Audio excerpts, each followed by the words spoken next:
Are you there? Bear with me a second. I can hear myself back through my own head speakers, if you know what I mean. And that's never a good thing. But welcome.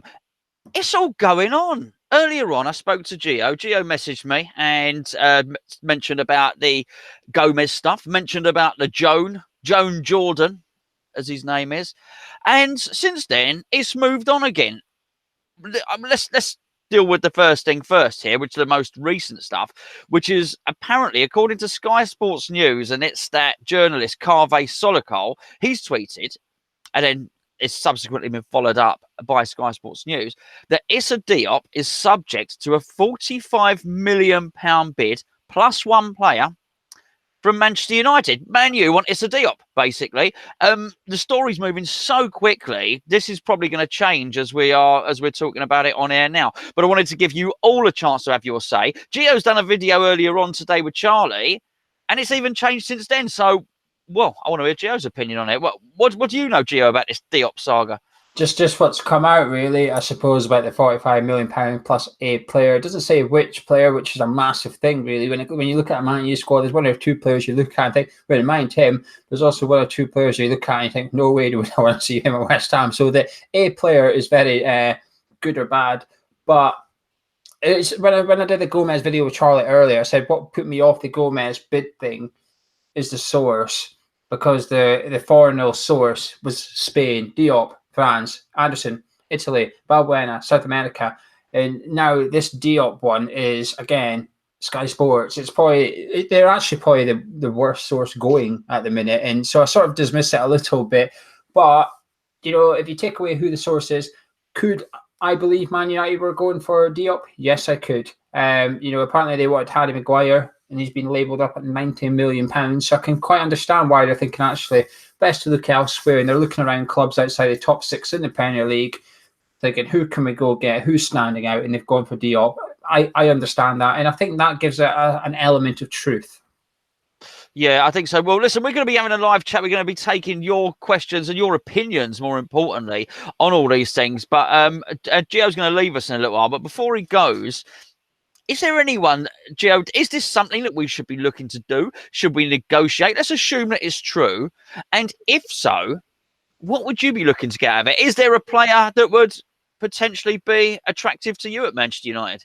Yeah, but they're the players Man United want to keep, aren't they? The players that we probably would struggle to attract anyway. If we just went for that player, for example, the centre backs. I like Lindelof, I like Bailey, but we're not going to go get either of them, are we? I don't want Phil Jones. I don't want Chris Smalling. I don't want Rojo. I wouldn't like to see them. But at some point, I've said this before. I say again, at some point we're going to have to sell a big player for big money. This window, we're selling all our fringe players to build the pot up. But once you've sold all them fringe players, there's no more fringe players left to sell in order to build your pot. So you're going to have to look at your squad, your first team, and the bench to an extent, and think, well, which one of you am I going to sell? And at some point, we're going to have to sort of just gamble. And we can trust, I think Usalos and Pellegrini have shown we can trust them in the transfer market a little bit. We've been linked with 3 centre-backs this window. Maripan over in Spain, Boubacar Kamara over at Marseille, and then the recent one, Caban, over in Germany. 3 young centre-backs who are held in high regard in their each league, etc. You almost wonder Pellegrini's sort of got a replacement for Diop lined up. Maybe not for Diop, for Bona perhaps, but 45 million is not enough for me, Gonzo. It's not enough. I know we're nearly doubling our money on our outlay for him, and I think that's a credit to the club and Diop and shows how well he's performed.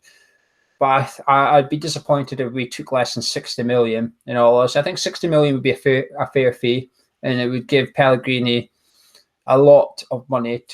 We've seen what he can do with 25 million. So what could he do with 60? He'd probably be able to bring in 2, maybe even 3 players for that. But something, a year ago I would have panicked if we were one of our big players were linked with a move away. This window, Gonzo, I'm really chilled actually. Even if this turned out to be true for a bigger fee, I'd be quite relaxed actually. 45 million and Luke Shaw. Would you take? I know you probably want to say they wouldn't do that, but would you take that? Yeah. 45 million and Lingard. No, I don't think, because Lingard's not a player we need. No, okay. 25 million and Lukaku.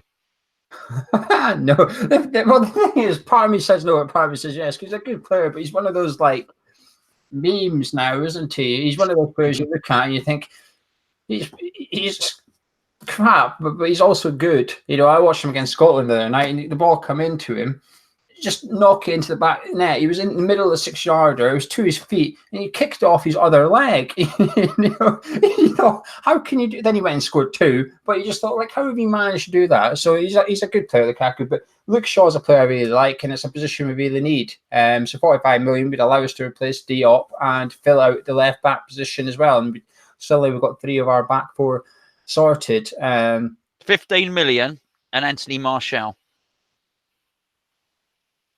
Yes, because I think Martial's in that elite bracket, just below world class, and I think he'd sort of start week in, week out, despite who we've already got at the club. And then you'd be able to, then that's where you'd sort of be, in, hypothetically, you'd be able to sell Antonio for 20 million or something. And then all of a sudden you've got 35 million plus Martial for Diop. I hope it's not true. And while I say we need to sell a big player, I hope it's not this window. I do hope it's in a year's time so we can sort of see what this squad's about. We're building something good, and it'd be a shame to start selling 1 or 2 players of it already. Because I did a video with Charlie earlier, and I said to Charlie, if this Maxi Gomez and this John Jordan deals are true, that takes our spending up to 65 million or something. Now, if the 30 million pound budget's true, it means we've almost got to raise 30 million quid. And I'm not convinced we're going to be able to do that by selling all the finished players. I do think there's someone Pellegrini's maybe earmarked to leave. I heard you say it, and I did wonder when I heard this Diop thing, and I wondered what you thought, because I think, well, who did you allude? You alluded to Antonio, and you alluded to possibly Arnautovic as well, didn't you? And Lanzini, of course. And I've gone off the Antonio one because he's homegrown, and all these players we're linked to are not homegrown, so we need to watch those numbers. So I do think Antonio sort of stays through just purely because he was trained in England. Diop's not homegrown, obviously, so it's a strange one. It's a very difficult call. I wouldn't want to see. I think all 3 of them, Sullivan, Pellegrini, and Usulos, would sweat if a £50 million bid appeared for Diop on the table a little bit, because while Pellegrini might say, hang on, he's a vital part of my squad, Usulos has got no interest in the playing squad on the pitch. His job is to maintain cash flow for transfers, spend the money wisely, bring in money. And if anything, he would be saying, hang on, my job is to buy players and sell them at a premium. This is a player we're selling for double what we paid. This is me doing my job properly. Let me have that 50 million. And David Sullivan would panic a little bit as well, because it'd be the most we've ever received for a player by some margin as well. So I think there'd be a lot of twitchy fingers if a big bid for Diop came. But Man United need to shift some centre backs first, because while they're not good, they do have quite a few of them at the club.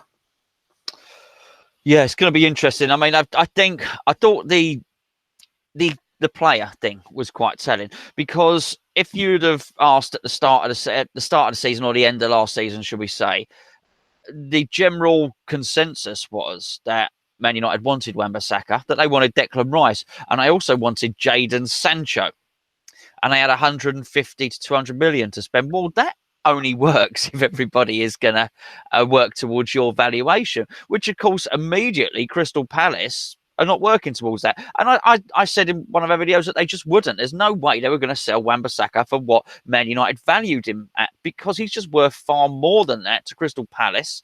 I think they just sort of got their head around Wilfried Zaha leaving.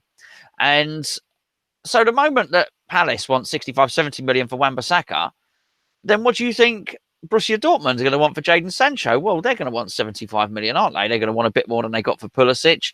So all of a sudden, you're already there. Well, you're not coming in and getting, at the time we thought it was Declan Rice, you're not coming in and getting Declan Rice for 40 million or whatever loose change you've got hanging around in your back pocket. You're going to have to pay a premium. I just wonder if they've already earmarked all their transfer funds to this player and that player, and now they're trying to offer. I'd be really intrigued, because I don't think, if the offer came out, and we're assuming the offer is true, I'd be really intrigued if that offer came in, to know who that player was, because I don't think they just made an offer. Oh, by the way, 45 million plus one player. I don't think that's happened. I think they've either come with one player or they've come with a choice of 3 or 4. I would like to think that they wouldn't be insulted enough to offer us Phil Jones or Chris Smalling or someone like that. That being said, it's Edward Woodward who's made a complete hash of things at Manchester United. But I would be very interested to see who they'd offered. I noticed on the forum earlier someone said one matter, not what we need now at all. Might have accepted that, in previous times. But it's going to be very, very interesting. Anything else you wanted to cover, Geo, before you buzz off and do whatever you're doing for the evening? Well, the Sky Sports followed up with saying that West Ham would reject 45 million in the player, but they also said that they think West Ham would accept 60 million pounds. That's what we price him at. I think that's a fair price. At some point, we have to sort of, like I said, I think we're going to have to sell a big player. Diop, I'd be disappointed to see him go because he's got a big future ahead of him, and I'd like to see it at West Ham. But at some point, we're going to have to bite the bullet. And I think Man U, this is the last thing I'll say before I leave, is this is the difference between having a good director of football and having an incompetent director of football. It's the two clubs right now. Because, as you alluded to, they wanted Sancho. They ended up having to settle for Swansea's Daniel James. Now, while he looks like a good prospect and stuff, it's not quite Jadon Sancho style of prospect, is it? So they've already sort of had to downgrade their winger, if you like. But they're looking in and around the clubs in the country already.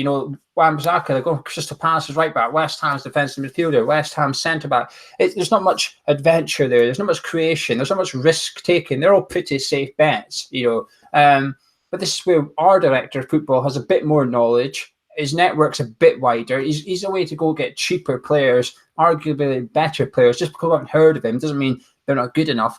And this is the massive difference between the two directors of football. And that's why I'm actually quite confident if we had to sell Diop or any player for big money, we have the structure in place now to go replace him and actually maybe even get 2 players for the budget. And if Pellegrini's not happy with the left back and the right back in our team, for example, we know he's not happy with the left back. We know he wants a left back. He just can't afford it. If he's thinking, hang on, I sell Diop, I replace Diop, and I will get to replace my left back as well, it becomes a little bit more tempting, I think, for the manager. And I wouldn't blame him. If he sold Diop for that, I'm not going to blame him. We just need to be calm, relaxed, and trust. And that is exactly my feelings, Gonzo. Anyway, I'm going to leave you. Enjoy talking about Maxi Gomez, Fornals, Owen Ardan, John Jordan. The English is John Jordan. What did you say? Did you give it a bit of the continental twist in the pronunciation? Well, the surname is Hardan, isn't it? Hardan. Hardan. Lovely. I like it. But John Jordan, if you want to be. Yeah, Joan. Yeah, go with that. Anyway, Gonzo, I'll see you in a bit, and I'll pop in on the live chat and keep an eye. Have fun. Ta-da. Please do. Cheers, mate. Thank you very much to Geo there. This